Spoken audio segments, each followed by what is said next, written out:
بدیسی مزاح کرنل محمد خان۔ کہانی گراؤچو مارکس۔ ہالی ووڈ کی فلمستان میں مارکس برادرز کا ڈنکا ایک عرصے تک بجتا رہا۔ ان پانچوں بھائیوں نے کامیڈی کی دنیا میں قابل رشک نام اور مقام پیدا کیا۔ ان بھائیوں میں سے ایک گراؤچو مارکس تھا۔ گراؤچو نہ صرف مشہور اداکار تھا بلکہ وہ ایک مزاح نگار بھی تھا۔ اس کی کتاب گراؤچو اینڈ می، جو آج سے 25 برس پہلے چھپی، امریکا کے مزاحیہ ادب میں ایک قابل قدر تصنیف شمار ہوتی ہے۔ ذیل میں اس کتاب کے پہلے باب کا آزاد سا ترجمہ ہے جو گراؤچو نے کتاب کے دیباچے کے طور پر لکھا ہے۔ ہر چند کے لوگوں کو علم ہے، تاہم میرے خیال میں یہ بتانے کا وقت آ گیا ہے کہ میری پیدائش بہت کم سنی کے عالم میں ہوئی تھی، اور بیشتر اس سے کہ میں اپنی پیدائش پر پچھتاتا۔ میری عمر 4.5 سال ہو چکی تھی۔ بہرحال اب عمر کا سوال اتنا اہم نہیں، دراصل عمر ایسا دلچسپ موضوع ہی نہیں۔ کوئی بے وقوف بھی آہستہ آہستہ بڑا اور بوڑھا ہو سکتا ہے، بس روز بروز زندہ رہتے چلے جانے کی ضرورت ہے۔ میں حیران ہوتا ہوں کہ بعض اوقات اخبار ایسے بوڑھوں کی تصویریں کیوں چھاپ دیتے ہیں جنہوں نے زندگی کے 100 سال پورے کر لیے ہوتے ہیں۔ ذرا یہ تصویر ملاحظہ ہو۔ یہ بیچارے بابا جی ایک خستہ سی شکل لیے بیٹھے ہیں اور 100 کی بجائے 200 سال کے دکھائی دیتے ہیں، اور یہی نہیں کہ اخبار والے محترم کی تصویر چھاپ کر نیچے لکھ دیں اور بس۔ وہ بابا جی سے دراز عمری کے خفیہ رموز و اسرار بھی دریافت کر چکے ہیں اور انہیں بابا جی کی تصویر کے نیچے درج کر دیا ہے۔ جی، میں 100 سال کو پہنچا ہوں، کیونکہ نمبر 1، میں نے کبھی سونے کے لیے گدا استعمال نہیں کیا۔ نمبر 2، ہر صبح نہار منہ پاؤ بھر بھوسی پھینکتا ہوں۔ نمبر 3، ہر روز 32 گلاس پانی پیتا ہوں۔ ماشاء اللہ، 32 گلاس روزانہ! تو یہ بابا جی ان لوگوں میں سے ہیں جو دنیا میں پانی کی قلت کے ذمہ دار ہیں۔ بیچارے سائنسدان سمندری پانی کا نمک زائل کر کے اسے پینے کے قابل بنا رہے ہیں کہ کئی ملکوں میں خلق خدا میٹھے پانی کے لیے ترس گئی ہے، اور ادھر یہ بزرگ پورے 100 سال سے 32 گلاس روزانہ واحد گلے سے گزار رہے ہیں، جیسے اندر کسی تالاب میں ذخیرہ کر رہے ہوں۔ اگر ہماری طرح صرف 8 گلاس روزانہ پر گزارا کر لیتے تو ممکن ہے اس طرح عمر طبیعی سے چند روز پہلے جاں بحق ہو جاتے، مگر 3 اور خدا کے بندے تو پیاس سے ہلکان نہ ہوتے رہتے۔ مجھے اب بھی سمجھ میں نہیں آ رہا کہ میں اپنے ناشر کے دام میں کیسے آ گیا اور پھرتی سے یہ کتاب لکھ ڈالی۔ آپ کسی کتابوں کی دکان میں چلے جائیے، چھت تک کتابیں ہی کتابیں نظر آئیں گی۔ یہ سب بکنے کے لیے پڑی ہیں۔ ان میں سے کچھ تو قابل لوگ گزرے ہیں اور فوراً یہ کتابیں فروخت ہو جائیں گی، لیکن باقی سب اگلے سال جمعہ بازار میں نصف قیمت پر بکنے آئیں گی۔ اب اگر کسی معجزے کے طفیل میری کتاب بیسٹ سیلر ثابت ہوئی تو اس کا پہلا ثواب تو ناشر کو ملے گا اور دوسرا محکمہ انکم ٹیکس کو۔ باقی ماندہ حصہ ہمارے لیے بچے گا۔ لیکن کتاب کے بیسٹ سیلر ہونے کے امکانات ناپید ہیں۔ آخر یہ دوامی جوانی کے نسخے، دل جیتنے کے گر یا لکھ پتی بننے کے راز قسم کی کتاب تو ہے نہیں کہ کتاب کے بازار میں آنے سے پہلے ہی حاجت مند قطار میں کھڑے ہو جائیں۔ بس ایک خود نوشت ہے، اور وہ بھی غریب گراؤچی۔ اس کے ذاتی حالات میں کسی کو کیا دلچسپی ہو سکتی ہے؟ اس کی بجائے تو کھانے پینے کی کتاب لکھ دیتا تو شاید پیٹ پوجا کے شائقین ایک نئی کتاب کو شک کا فائدہ دیتے ہوئے خرید ہی لیتے، مگر سوانح عمری سے تو پیٹ نہیں بھرتا۔ جی ہاں، بالکل درست۔ خود نوشت کے بجائے میں آملیٹ بنانے کے 100 طریقے خوشی سے لکھ دیتا، لیکن بدقسمتی یہ ہے کہ آملیٹ بنانے کا مجھے پہلا طریقہ ہی نہیں آتا۔ کچن کے امور میں تو میں اس قدر بے بس ہوں کہ کبھی میرا باورچی ناراض ہو کر چل دے اور وہ اکثر چل دیتا ہے۔ تو میری فاقہ کشی سے بچنے کی ایک ہی وجہ ہے کہ میرے گھر میں مونگ پھلی کا وافر ذخیرہ ہے۔ ویسے یہ بھی نہیں کہ میں نے کھانے پکانے کی کتاب لکھنے کا خیال ترک کر دیا ہے۔ ضرور لکھوں گا۔ میں نے ادھر ادھر سے نکر مار کر سینڈوچ بنانے، کافی تیار کرنے، قیمے پکانے کی تراکیب اکٹھی کر لی ہیں، اور اب ذرا جگر تھام کر سنیے۔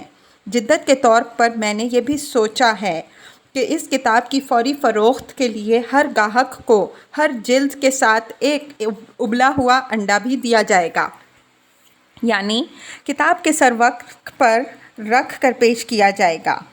میرا خیال ہے کہ بے شمار لوگ جو ادب سے زیادہ انڈوں کے سیاں ہیں، کتاب کو ہاتھوں ہاتھ لیں گے۔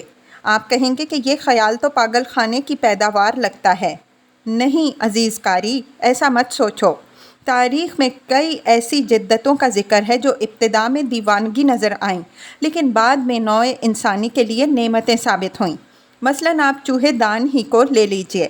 آپ کو معلوم ہونا چاہیے کہ چوہے ہمیشہ چوہے دانوں ہی سے نہیں پکڑے جاتے تھے۔ آج سے چند صدیاں پیشتر اگر کوئی شخص چوہا پکڑنا چاہتا تو دانتوں میں مٹی کا ٹکڑا لے کر اپنے منہ چوہے کے بل کے بالکل قریب لے جاتا، تاکہ چوہا بل سے سر نکالتا اور روٹی کی لالچ میں پھنس جاتا۔ پھر کسی ذہین شخص نے چوہے دان ایجاد کیا تو لوگوں نے روایتی طریقے سے چوہا پکڑنے کے مقابل میں نئی ایجاد کے متعلق بڑے شکوک کا اظہار کیا، مگر 100-200 سال میں یہ شکوک بتدریج رفع ہوتے رہے، حتیٰ کہ آج چوہے دان کی افادیت مسلم ہے۔ کہا جاتا ہے کہ ہر آدمی کے اندر ایک کتاب ہوتی ہے۔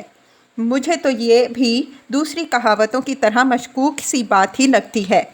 مثلاً کہاوت تو یہ بھی ہے کو سونا سویرے، صبح کا اٹھنا شتاب، صحت و دولت بڑھائے، عقل کو دے آب و تاب۔ لیکن سوچیں تو یہ ایک بیکار سی کہاوت ہے۔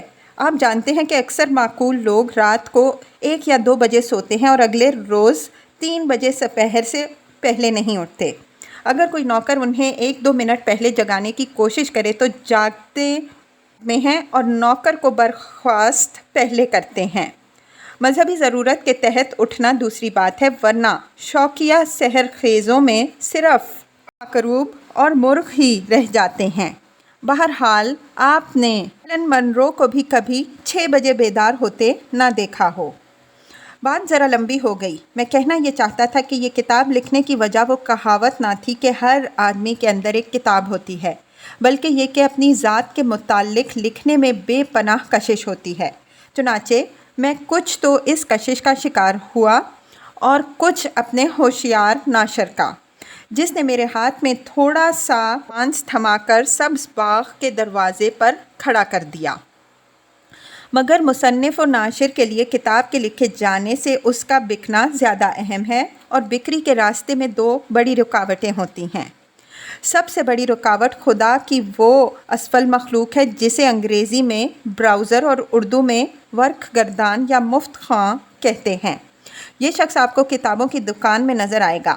یہ آپ کی کتاب کی شہرت کی خبر سن کر ایک چور کی طرح دکان میں داخل ہوتا ہے، کتاب تک پہنچتا ہے اور دیرینہ مشق کے طفیل کتاب کو کہیں سے سونگھتا ہے، کہیں سے چاٹتا ہے اور 45 منٹ تک کتاب کے پار ہو جاتا، پھر دکاندار سے آنکھ بچا کر بغلی دروازے سے نکل جاتا ہے کہ اگلے روز کسی دوسری کتاب پر چھاپا مارے۔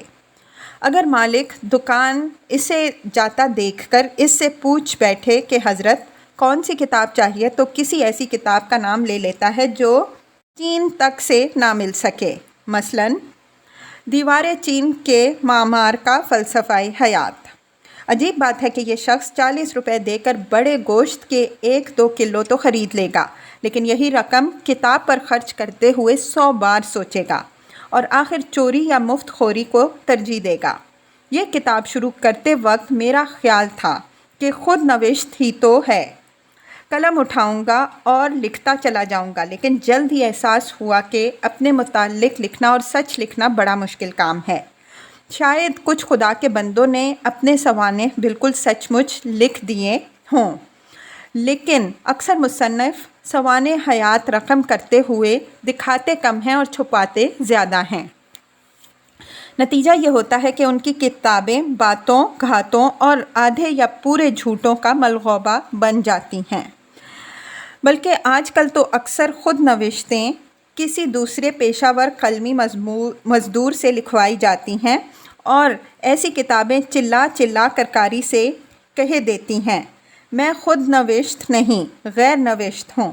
یہ الگ بات ہے کہ جناب خواجہ یا جناب شیخ، جن کی زندگی کی یہ نام نہاد داستان ہوتی ہے، بڑے فخر سے اسے اپنی تصنیف بناتے ہیں، بلکہ آپ سے پوچھیں گے، پڑھی ہے آپ نے میری خود نوشت؟ میں نے کبھی لکھا نہ تھا، اب معلوم ہوا کہ لکھنا شروع کر دوں تو کتنا آسان ہوتا ہے۔ اب ایک اور کتاب لکھوں گا۔ ویسے جناب خواجہ اچھی طرح جانتے ہیں کہ کتاب کا ایک لفظ بھی ان کے قلم سے نہیں ٹپکا۔ وہ صرف جھوٹ بولنے کے گنہگار ہیں۔ جھوٹ لکھنے کا ذمہ دار کوئی گمنام بھوت لکھاری۔ نوٹ: اس شخص کو جو کسی دوسرے شخص کے لیے کتاب لکھے انگریزی میں گوسٹ رائٹر کہتے ہیں۔ دراصل یہ زمانہ ہی بھوت لکھاریوں کا ہے۔ بڑے بڑے سیاست دانوں، ایکٹروں، ایکٹریسوں، رئیسوں اور صنعت کاروں کی خود نوشتیں دراصل بھوت نوشتیں ہوتی ہیں، یعنی کسی بے مایہ باڑے کے مصنف کی جو گالی کا نتیجہ، اور مجھے ان قلم فروشوں سے ازلی بیر ہے۔ بے شک میں کوئی چرچل یا ہیمنگ وے نہیں، کہ مس کیتھرین ونزر بھی نہیں، بلکہ مس ونزر کا تو ہم جنس بھی نہیں ہوں، تاہم باخدا اس کتاب کا ہر لفظ میں نے خود سوچا اور لکھا ہے۔ اس میں کتنا سچ ہے اور کتنا جھوٹ، یہ مجھ پر اور میرے خدا پر چھوڑ دیں۔ جیسا کہ اشارہ کر چکا ہوں، 90% خود نوشتیں 90% افسانہ ہی ہوتی ہیں اور صرف 10% حقیقت۔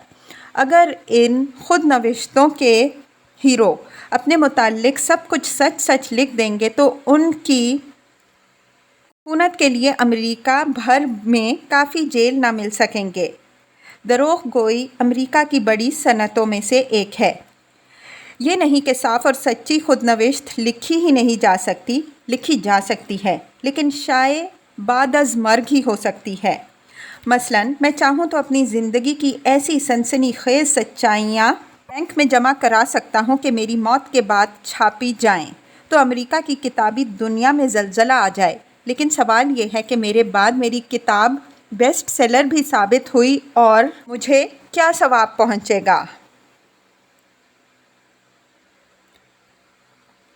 چنانچہ جب تک ایسے چیکوں کو ساتھ لے جانے کا کوئی طریقہ دریافت نہیں ہوتا، سچی خود نوشت لکھنا بیکار ہے۔ اس سے بہتر تو یہی ہے کہ آدمی ڈکشنری پڑھا کرے اور گھر کی باڑ کی چھانٹی کرتا رہے۔